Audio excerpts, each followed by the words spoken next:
Soy Graciela Queirolo, soy profesora y doctora en Historia por la Universidad de Buenos Aires. Actualmente me desempeño como investigadora CONICET en el Centro de Género, CINIG, de la Facultad de Humanidades de la Universidad Nacional de La Plata. El género es una categoría analítica desarrollada por las ciencias sociales en las últimas décadas del siglo XX, cuyo objetivo principal es reflexionar sobre las construcciones culturales de la diferencia sexual que la sociedad ha elaborado en distintos momentos, en distintos periodos históricos. En su momento, en sus orígenes, fue una categoría que batalló profundamente en contra de las ideas de la biología. Lo que se proponía esta categoría precisamente era enfatizar, demostrar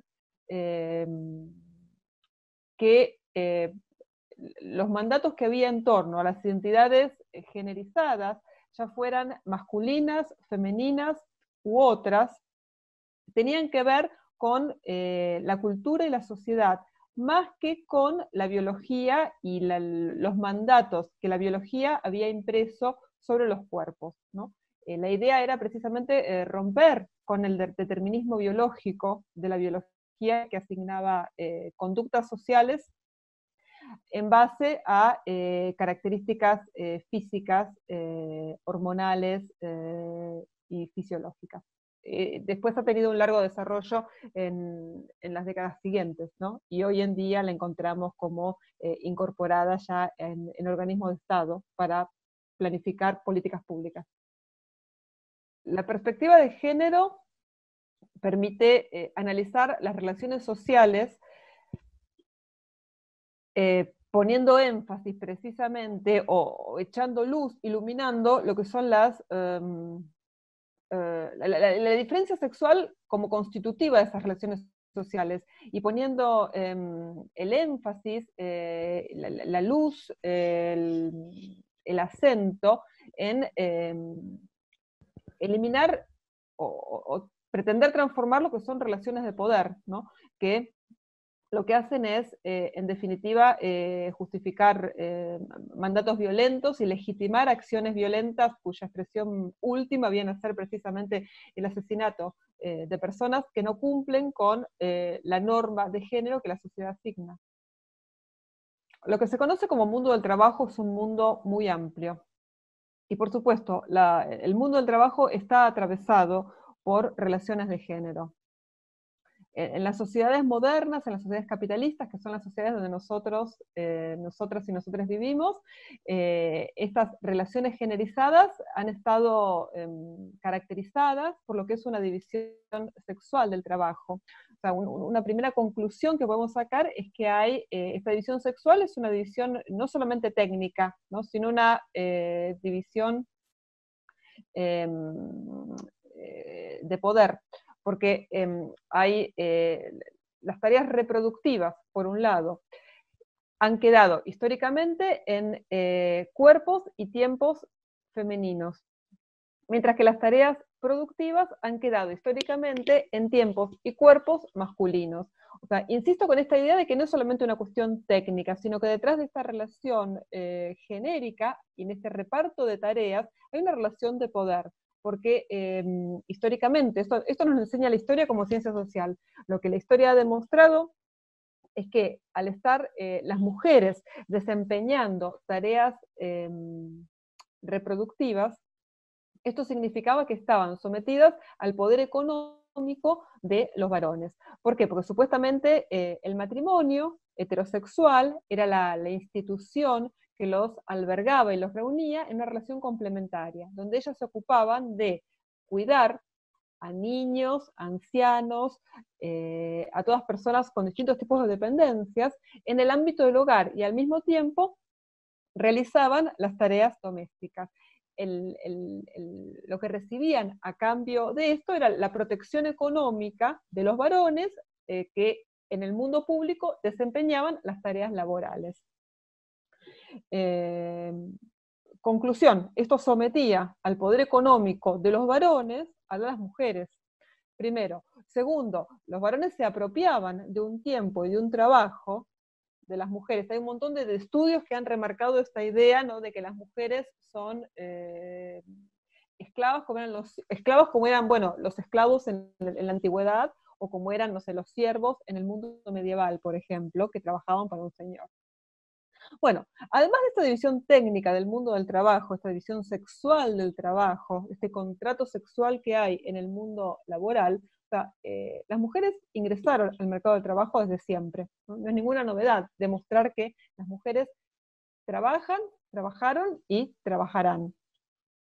Y este ingreso al mundo del trabajo asalariado, al empleo remunerado, también implicó una serie de divisiones genéricas del mercado, porque ingresaron a espacios laborales, a segmentos laborales que estaban o se feminizaron a partir del ingreso. Eso depende, ¿no?, de la profesión o del espacio que uno vea. Por ejemplo, cuando hablamos de una segmentación o una división horizontal del mercado laboral, esto quiere decir que hay trabajos para mujeres y trabajos para varones. Dentro de los trabajos para mujeres vamos a encontrar la enfermería, el magisterio, las tareas administrativas, todos espacios donde supuestamente las mujeres proyectan su naturaleza femenina que las hace aptas para desempeñarse en ese espacio laboral. Esto de por sí uno podría pensar que no es una cosa que tiene una connotación negativa. Lo problemático con todas estas relaciones o con todo este tipo de significados y de características que tiene el mercado, es que precisamente el mercado, la sociedad, no reconoce como una ponderación positiva, como un plus, un trabajo extra, esta naturaleza femenina, y por lo tanto no la remunera. Entonces, esta feminización de determinados segmentos laborales se traduce en una distribución, una remuneración monetaria menor. Los trabajos de mujer, los trabajos de cuello rosa, profesiones femeninas, históricamente han estado siempre peor remuneradas que otras ocupaciones que ocupaban los varones. Incluso, esto, cuando uno empieza a analizar puntualmente cómo funciona el mercado, cuando ve un varón desempeñándose en una ocupación feminizada, los sueldos que va a recibir son mayores, porque las concepciones que están operando en esa mayor remuneración a la mano de obra masculina es que él es el responsable de un hogar familiar al que tiene que mantener, es un proveedor. Por lo tanto, así funciona el mercado y así se distribuyen los salarios, que son esta inequidad. Lo que manda es lo que determina, lo que muestra, lo que enseña, es una subordinación económica y por lo tanto social de las mujeres dentro de un mundo mayor, ¿no? Otro aspecto importante a tener en cuenta sobre lo que es las características que tiene la presencia de las relaciones generizadas en el mercado de trabajo, bueno, son las carreras laborales o la movilidad ocupacional que se da dentro de el empleo, de los empleos remunerados. Y también, o sea, históricamente, los desarrollos profesionales de las mujeres han sido menores que los de los varones, lo que se llama la segregación horizontal.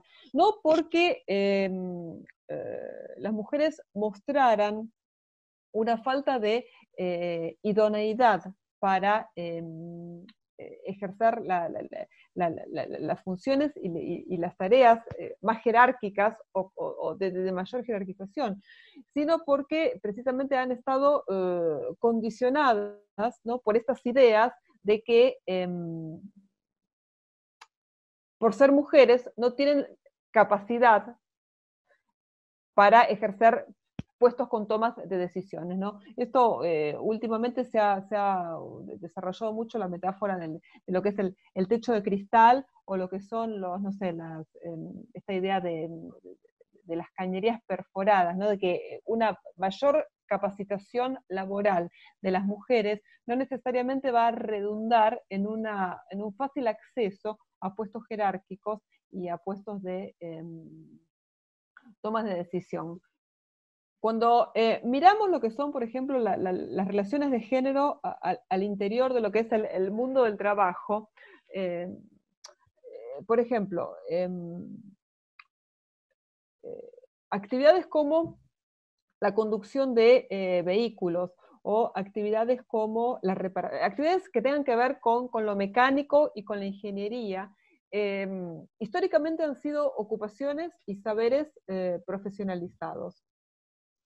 Pero de diferentes circunstancias, entre ellos las guerras mundiales, ¿no? Demostraron que se trataba en realidad de construcciones sociales, porque frente a la necesidad, por ejemplo, de ausencias de cuerpos masculinos para manejar vehículos en los países que se enfrentaban a las contiendas bélicas, fueron las mujeres quienes se ocuparon de manejar los vehículos, y eso no alteró en lo más mínimo la capacidad ni el rendimiento de la actividad. Entonces, esos son como claros ejemplos de los sentidos culturales que hay en torno a estas ideas de que tal ocupación es para mujer o tal ocupación es para varón. En el caso puntual de la Argentina, por ejemplo, en la década del 50 hay varios, y en para la década del 60 ya hay varios materiales que muestran la actividad femenina en la conducción de este tipo de transportes. O bien la actividad femenina en lo que es la reparación de vehículos como mecánicas.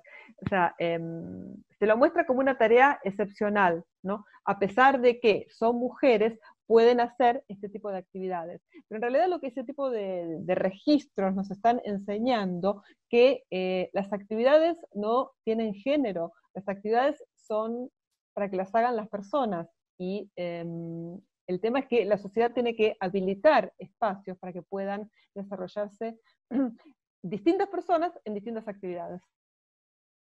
En el mundo vehicular, en el mundo de lo que es conducir, en el mundo de los transportes, hay una imagen que muy social, muy fuerte, que vincula a los accidentes vehiculares, los accidentes de tránsito con la violencia masculina. Y al mismo tiempo hay una contraimagen que habla de la prudencia femenina, la, eh, el atributo de la feminidad como algo que contribuye positivamente a la prudencia a la hora de conducir. Este tipo de elaboraciones son como construcciones que son un espejo de la otra, que están asociando determinadas conductas a estereotipos de género. Lo que tenemos que, habría que profundizar un poco más y estudiarse más este tipo de relaciones. Lo que tenemos son actividades, eh, ni los vehículos, ni las actividades asociadas a los vehículos, ni el hecho de conducir tienen género. Son actividades realizadas por personas y como tal deberían desarrollarse en la sociedad en función de las habilidades que cada uno tuviera. Un poco es esta la idea que rescato, ¿no? Proponiendo estas dos imágenes. Creo que también, esto habría que medirlo con estadísticas también, pero creo que al estar los varones sociabilizados en esta idea de que el auto es algo tan vinculado a la identidad masculina, al extremo de que llama la atención cuando hay un varón que no sepa manejar, es como una cosa rara, ¿no? O sigue despertando, no sé, la sorpresa del entorno social, ¿no? El no disponer de este saber que está tan masculinizado y es como innato de los varones.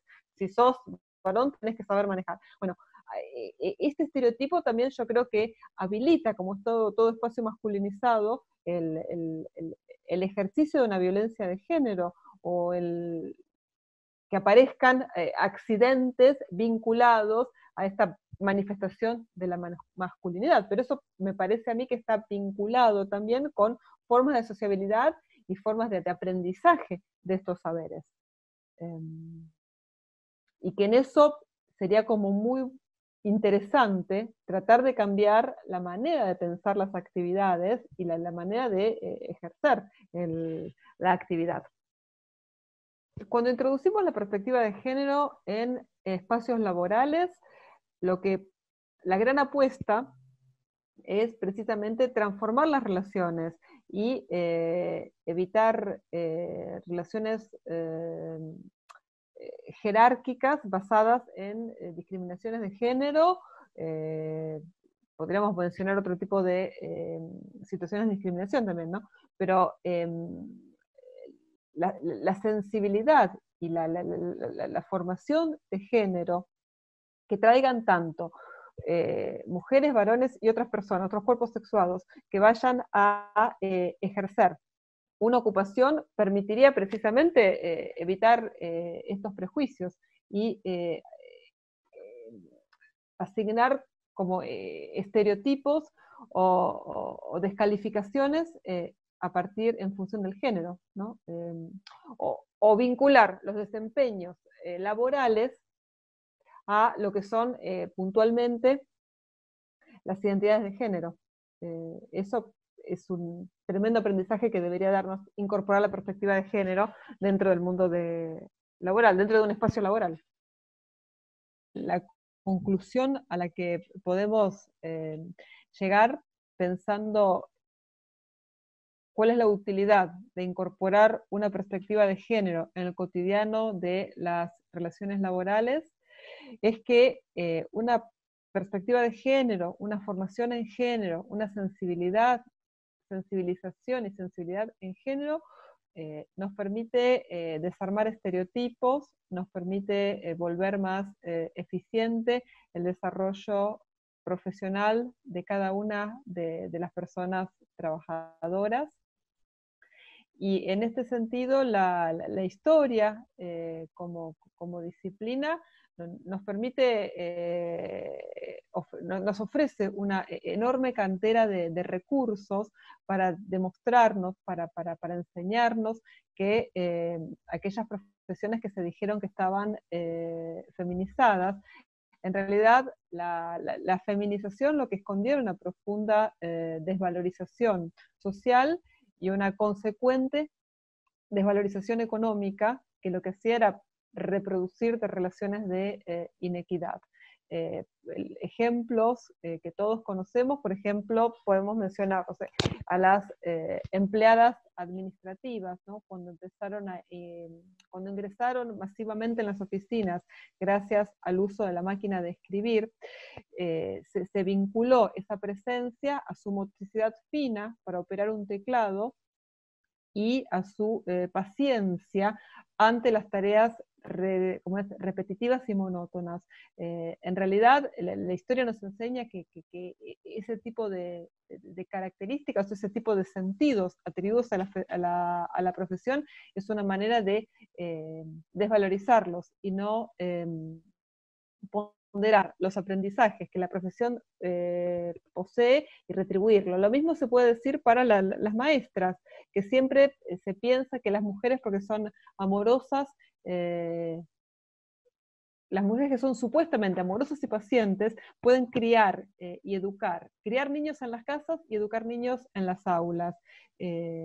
Conocidos son las distintas reflexiones que elaboró distintas autoridades de los ministerios de educación, entre ellos Domingo Faustino Sarmiento, que dijo que las mujeres eran buenas, entre otras cosas, porque eran baratas, era una mano de obra barata en un momento que el Estado Nacional precisaba incorporar una gran cantidad de profesionales capacitados, y qué mejor que las mujeres que servían al presupuesto nacional y a la misión educadora de la escuela pública.